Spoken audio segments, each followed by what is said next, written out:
Family and friends are paying tribute today to Nolan Wells. Funeral services for the 18-year-old were held inside a Mississippi church today, his casket arriving ahead of his visitation earlier today. The services come 2 weeks after his body was found in the water. Today, a community stood together and chanted his name. Nolan's life mattered. And just hours after they lowered him into the ground, his family stood in front of cameras again, still without a single answer. If you haven't seen our earlier videos on this case, go watch those first. They cover everything from the day Nolan disappeared to every twist that's happened since. This video is only the newest updates. So if you're already caught up, let's get right into it. And if you're new here, hit subscribe and turn on that bell icon, because shadow crime is staying on this story until this family finally gets the truth. All right, let's talk about what happened yesterday. Nolan Wells was laid to rest on Monday, July 20th, 16 days.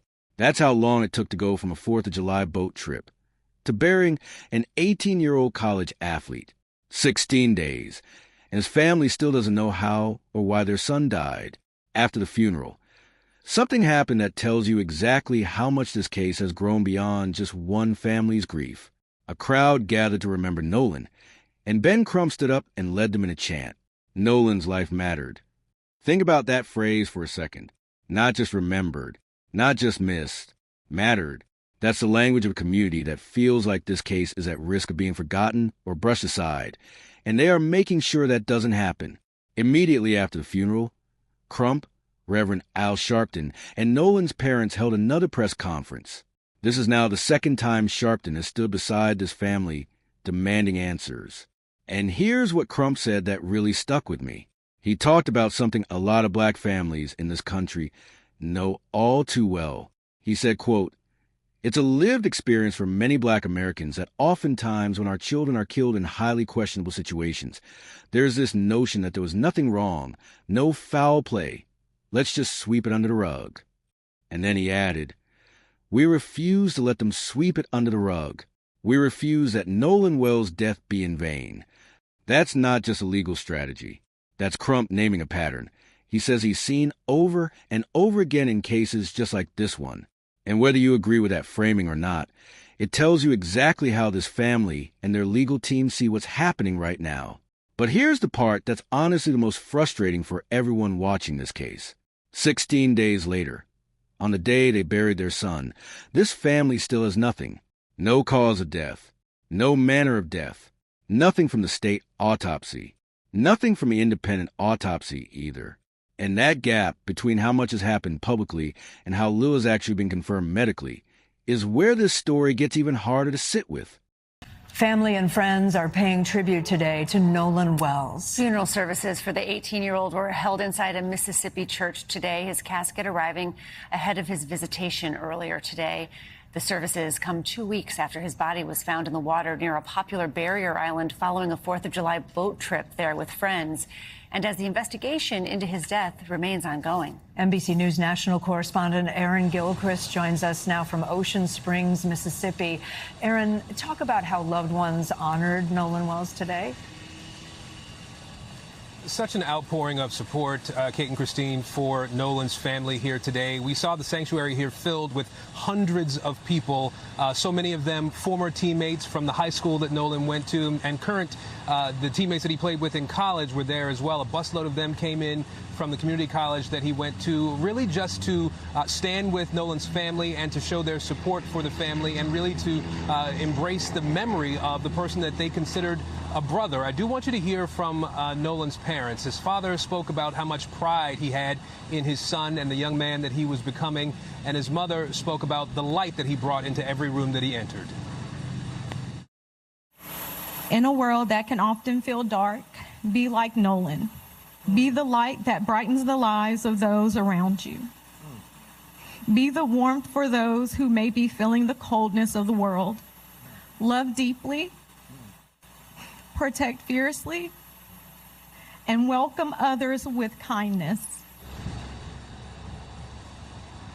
And ladies, you also saw Reverend Al Sharpton and Ben Crump standing on either side of Nolan's parents as well. They spoke about still demanding justice and still demanding a thorough and fair investigation into his death. Aaron, authorities have released the incident report in this case. What more are we learning from that, and where does the investigation go from here? I'll tell you, oddly, the incident report that we were able to obtain from law enforcement over the weekend, we asked Ben Crump, the attorney, whether he had gotten the incident report. And this afternoon, he said that he had not received it. So we're trying to square that a little bit to see what information they've been able to get at this point. We do know from the sheriff that the investigation is still ongoing, and there are pieces that we know are still outstanding. We know that Nolan's phone has not been examined, despite the fact that both the attorney's teams and the law enforcement investigators were supposed to be looking at that phone together. We are waiting to get more information about when that might happen and when it can be included in the ultimate final report from the investigation. Ladies. Aaron Gilchrist there for us. Thanks, Aaron. We thank you for watching, and remember, stay updated on breaking news and top stories on the NBC News app or watch live on our YouTube channel. Because think about it this way. This family has now been through 2 press conferences, a funeral, a public chant with hundreds of people, meetings with the district attorney, GPS data, dispatch audio, an FBI presence, and even death threats against people connected to the case. And through all of that noise, the one thing that should be the simplest to get, an actual cause of death, still hasn't come. Let's break down exactly where both autopsies stand right now, because people keep asking me this. And the honest answer is nothing has changed. The state medical examiner's office performed their autopsy on July 7th, just one day after Nolan's body was found. That's now been 13 days. They're still waiting on toxicology results, and officials have said that process alone can take weeks. So even the routine side of this investigation is still stuck in limbo. Then there's the independent autopsy, the one Nolan's family specifically flew his body to Washington, D.C. for, so they could have a doctor with zero ties to Mississippi law enforcement examine their son. Remember, that was supposed to bring some clarity outside of the local system the family already doesn't fully trust. But that process had delayed too. Crump said the results were originally expected on Friday, but got pushed back because of canceled flights trying to transport Nolan's body. As of right now, those results still haven't been released either. Crump has said his team will announce them the moment they have them, but the moment keeps not arriving. So here's where that leaves us. 2 separate medical examinations, 2 different states involved, 2 different sets of doctors, and 16 days later, both of them are still sealed. Nobody, not the sheriff's office, not Crump's team, not the family, has a confirmed answer for how Nolan actually died. Now, let's talk about where the actual investigation stands, because there's been real movement here, even without the autopsy results. Sheriff John Ledbetter confirmed his office has now interviewed more than 60 witnesses. 60. That's not a small number for a case like this.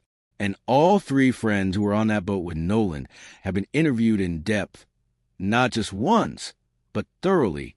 The FBI is still assisting with digital evidence, things like phone data, and Jackson County District Attorney Angel Myers-McElrath has confirmed that once this investigation wraps up, the findings will go in front of a grand jury. She told local reporters, quote, "This case is being treated as a priority." So on one hand, you got real investigative work happening quietly in the background. 60 witnesses. Federal digital forensics. A DA already planning for a grand jury. But on the other hand, you got a grieving mother and father who just buried their son without knowing why he's gone. Both of those things are true at the same time. And that's exactly what makes this case so hard to sit with.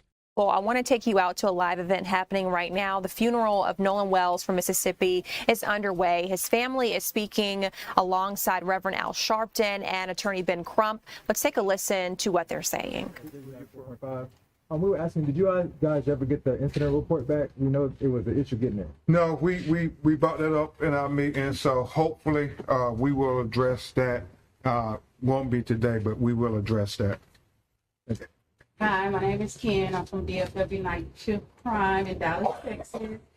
Just want to offer my condolences to you. I wanted to ask you, what does honoring Nolan's legacy look like for your family moving forward?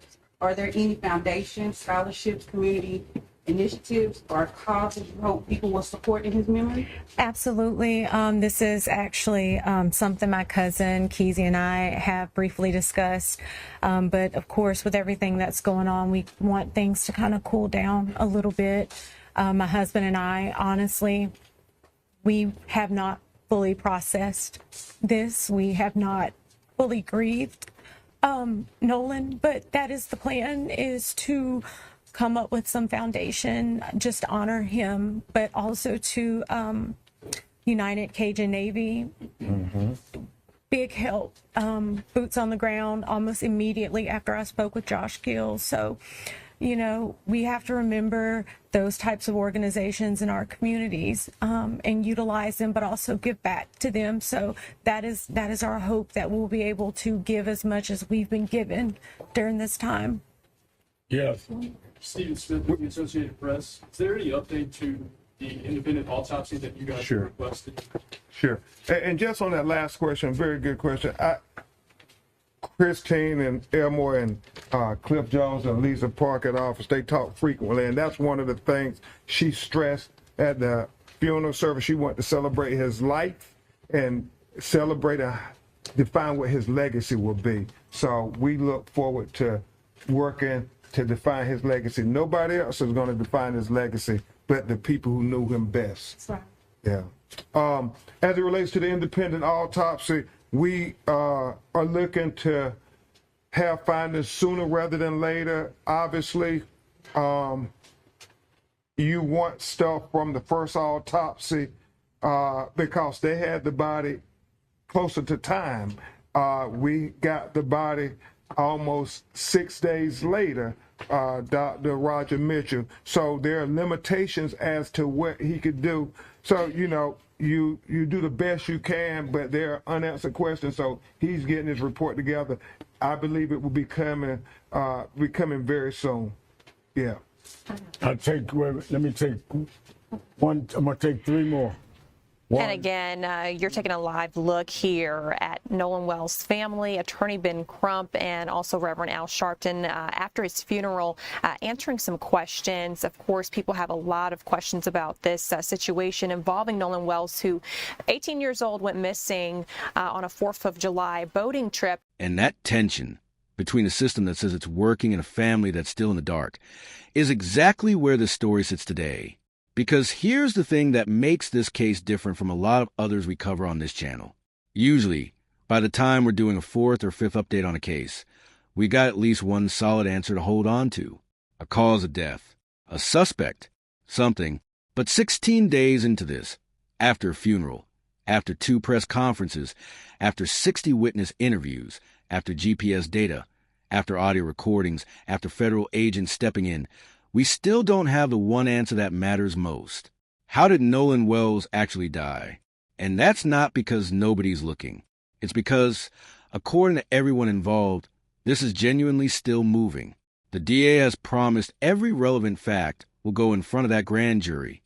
Crump has promised his team will announce autopsy results the second they land.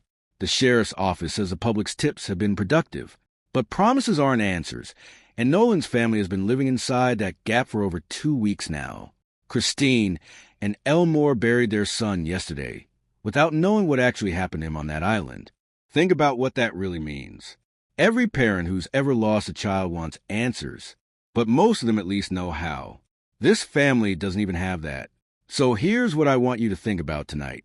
When a case takes this long, when there's this much activity but still no core answer, does that length of time build your trust in the process? Or does it make you more suspicious that something isn't adding up? And when a family has to bury their child before the truth even arrives, what does that do to how we, as the public, judge whether justice actually served them in the end?